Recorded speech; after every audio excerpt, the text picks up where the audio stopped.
Hello, I'm Alyson Grange coming to you from Durban, South Africa. Today we have a special show for you, Resurgent Africa. Amid the coups and the crises, there are many positive stories from Africa that often get overlooked, but not on this show. Today we take you to countries around Africa to tell you the stories of hope, positivity and innovation, and give you a glimpse into the lives of the people who call this vibrant continent home.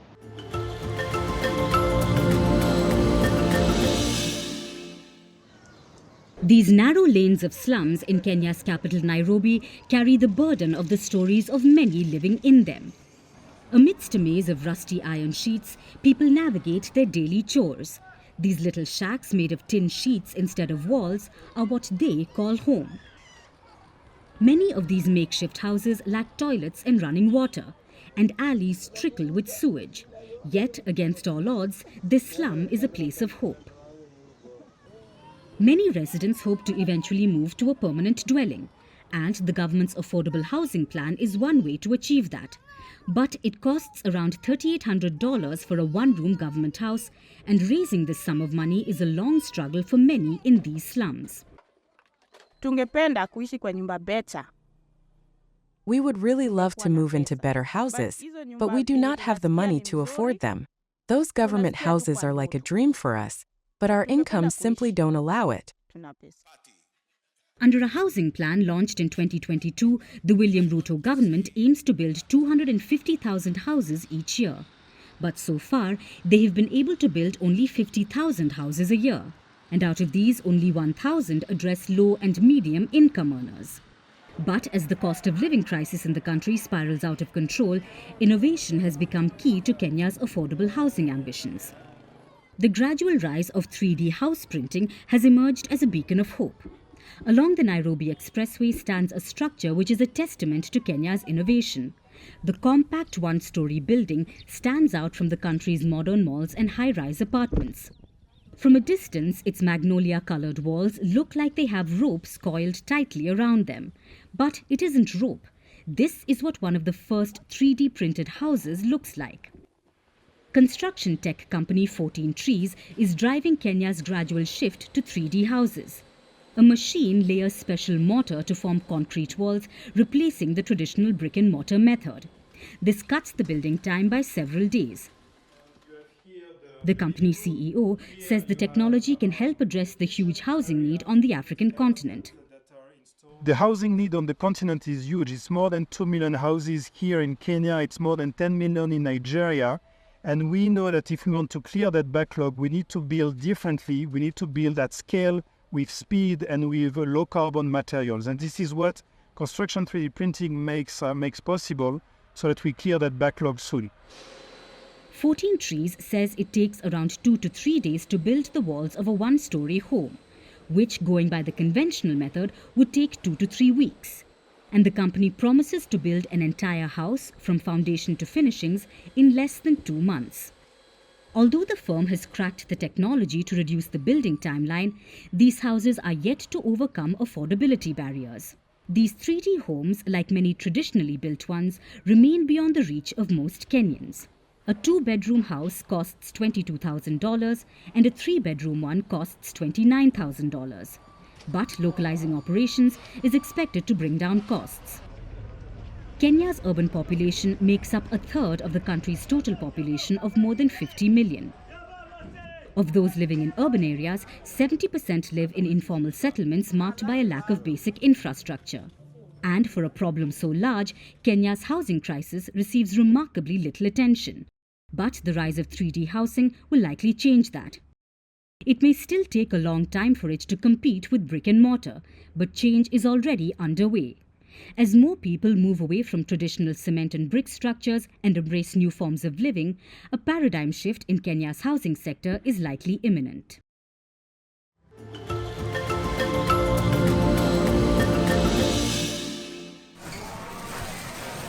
Insects are considered tasty seasonal snacks in many African countries. Eating insects or entomophagy is a traditional practice there. In Uganda, termites and grasshoppers are commonly consumed by many cultures. In the African Great Lakes region, a dish called Coup is made from densely compressed midges or flies. For some, it's a staple food, while for some, it's a taste bud tingling delicacy. And now these insects are being touted as a sustainable food source amid growing hunger issues in Africa, especially in Congo, where malnutrition is a common issue among underprivileged children. Children are now combating the loss of nutrients and proteins via insects. At an orphanage in Congo's capital Kinshasa, thick palm tree larvae doused in a spicy sauce have become a part of their meals. A local NGO which runs 2 larvae farms is giving them fried larvae for food.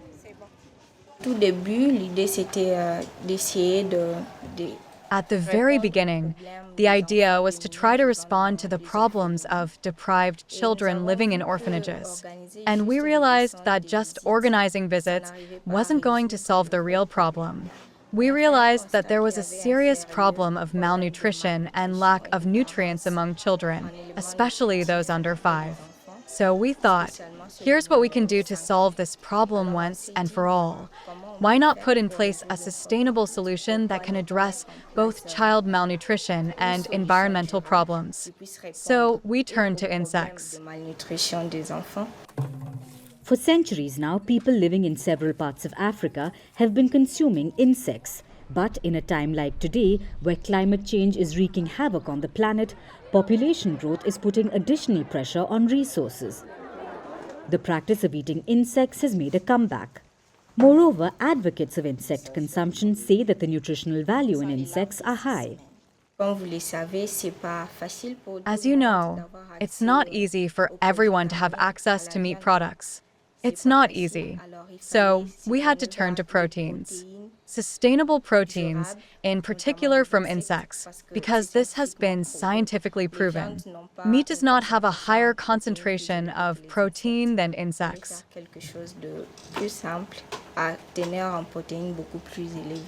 In 2013, the UN's FAO, the Food and Agricultural Organization, issued a report on edible insects, and they endorse them as a food source because of its sustainability. Experts say they also have a lower environmental footprint, as growing a group of insects doesn't need a lot of space and effort. In the neighboring Benin, a group is breeding larvae or black soldier fly as animal feed. It's a bid to replace costlier imported ingredients for poultry farmers. Along with this, it's also providing employment to people who are facing economic difficulty. It's an activity that's easy to carry out. It doesn't require much investment. It can be done just about anywhere, except where the climate isn't right. It requires a little improvement, but it's not a big deal. This means that it can be done by people who may have economic difficulties in obtaining an income. And a better income can mean better quality food, for example. So it takes a very small land and very little water to make a lot of insects. So obviously it's good for the environment, and also we try to steer clear of animal cruelty, and It takes a fraction of the resources to grow a pound of crickets as it does a pound of beef. And so the amount of water it takes, the greenhouse gas emissions that it emits compared to the livestock, the amount of land that's required, the amount of feed that's required, there are so many factors that just lead to, this is kind of smart. The practice of entomophagy, deeply rooted in many African cultures, is proving to be a viable solution for contemporary challenges, amidst growing concerns over climate change, resource scarcity, and malnutrition. Insects offer a sustainable, nutrient-rich alternative to traditional protein sources. Their low environmental footprint and high nutritional value make them an attractive option for addressing both food security and environmental sustainability.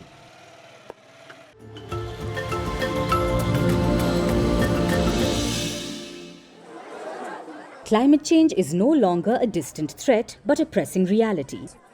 It's impacting communities globally. From extreme weather patterns to rising sea levels, the consequences of climate change are becoming more evident each day. In Kenya, the effects of climate change are particularly severe. Prolonged droughts, unpredictable rainfall, and extreme weather events have wreaked havoc in the country. This is especially so on agriculture, which is the backbone of the nation's economy. Smallholder farmers, who rely heavily on consistent climate conditions, are among the hardest hit. The erratic weather has led to crop failures, water scarcity, and food insecurity, and it has pushed many communities to the brink of crisis. As the effects of climate change become more pronounced, people are now finding innovative ways to adapt. In Kenya's Kajiado County, one such strategy is beekeeping. The Maasai tribe there says beekeeping has emerged as a sustainable and profitable alternative to traditional farming methods. The drought came in 2017, killing our cattle. That's why we started to beekeeping. The Nasinya Oman Women Group, a group of local women, are learning this new skill. It's become a lifeline for them after the devastating droughts that have hit East Africa for the past few years. We started as a group of 7, now we are 24 women with almost 100 children, and it helps us not be idle.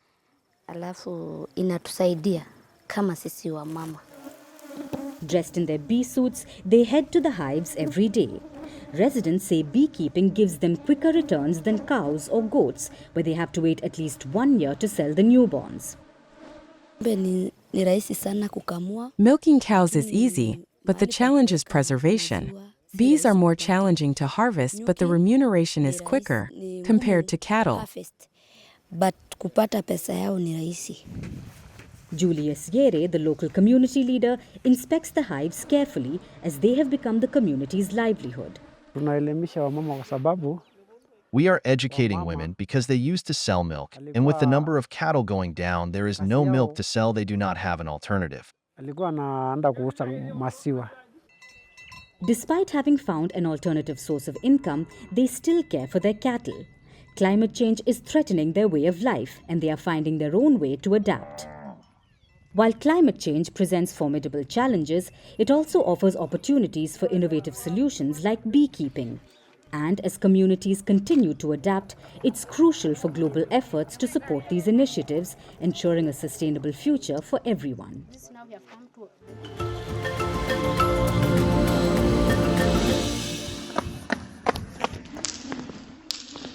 Hours of training, immense hard work, physical and mental exhaustion. An athlete has to win a battle every day to be able to wear the golden medal. And when that moment arises, all sacrifices pay off. This is what happened with Biniam Gurme, a 24-year-old Eritrean athlete who has scripted history. He has become the first black African rider to win a stage on the Tour de France. He won stage 3 of the 2024 tour in Turin.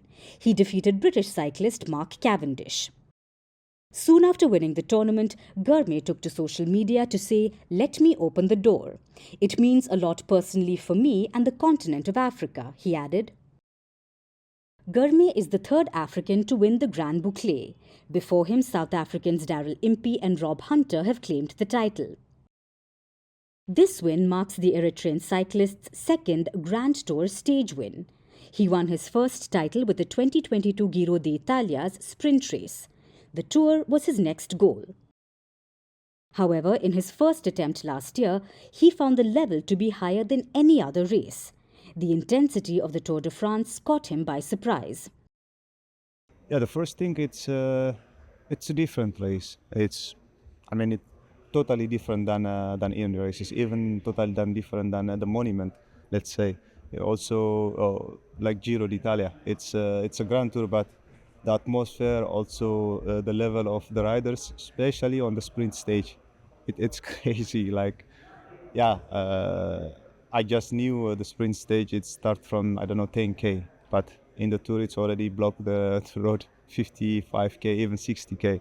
So yeah, that makes really hard. Also, I think the best sprinter in the world, they are here on the Tour de France, so that's also make the race harder. Also, the GC guys, they need to be positioned well in the last 10K, so that also make the race harder. So yeah, it's completely different. So like I said, I was totally nervous from the start until the Finnish tour, so I already spent a lot of energy for nothing. I waste a lot of energy. Gurmeet's journey to glory has not been easy. He had to leave not only his home but also the continent to achieve his dream. He had to come to Europe, learn English and the cycling language to achieve his dream. Yeah, I was really nervous already before the start. You know, if it's the biggest race on the cycling, and then to be part of that, it's I was really nervous and panic almost from the start until the end of the tour. But yeah, I learned quite a lot. I also knew this is totally different race, so you need to prepare well with everything mentally and physically.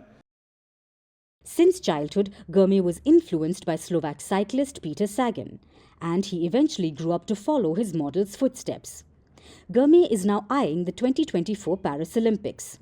I think it would be nice to represent my country on the Olympic Games, to race with the national, because yeah, this is one of the, I would say, one of the opportunity to race with the national team jersey, and I'm really looking forward for these 2 big months.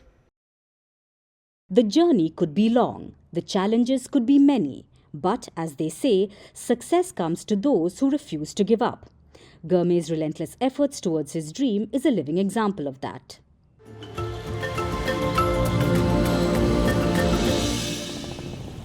Rhino poaching remains a daunting challenge in conservation efforts worldwide. Despite stringent strides in wildlife protection, the demand for rhino horns, particularly in Asian markets where they are believed to have mystical healing powers, continues to drive illegal hunting. South Africa, which is home to the majority of the world's rhino population, stands at the forefront of this battle. It's grappling with escalating poaching incidents despite stringent measures. In a daring bid to outsmart poachers, South African scientists have injected live rhino horns with a dose of high-tech flair. These are basically radioactive chips that glow on scanners at border posts. James Larkin, the brain behind this scheme, details the process. This innovative approach, he assured, renders the horn as useless as a glow stick for any human uses.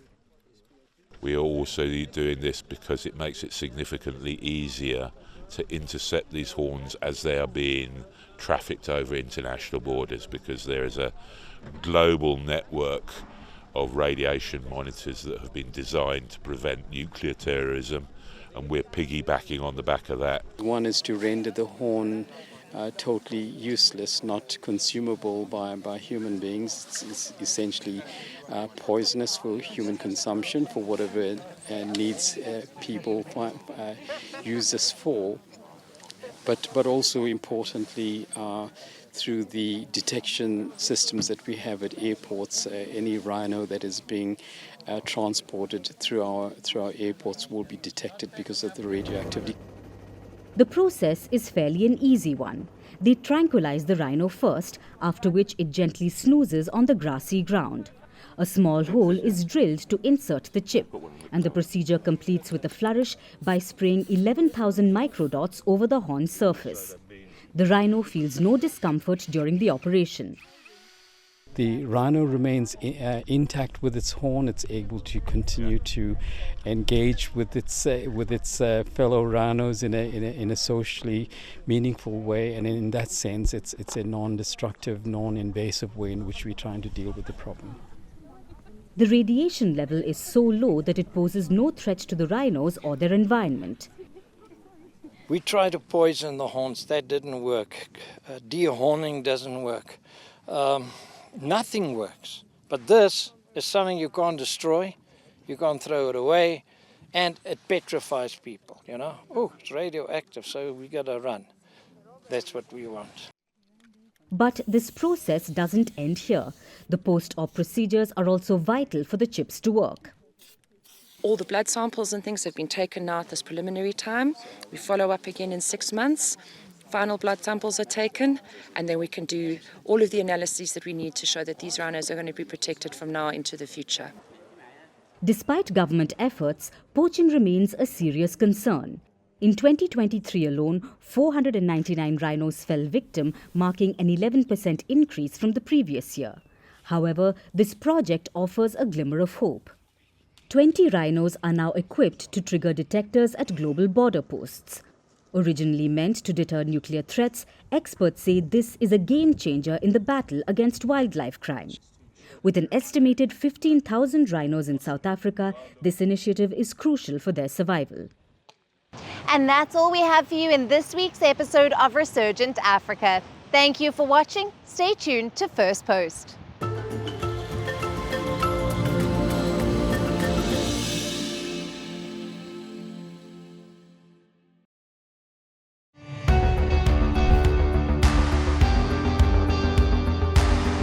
Across continents, one powerful news source.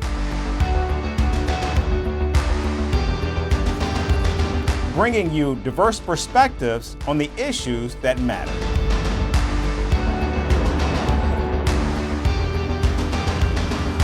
We go beyond the boundaries to give you that little extra about every sporting moment.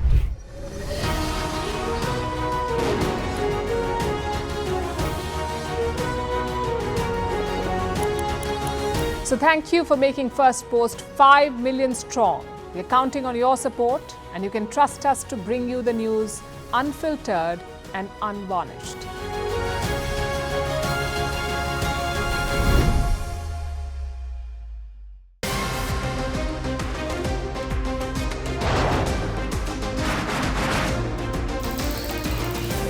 On the show today, the T20 World Cup bandwagon has moved across to the West Indies. What can you expect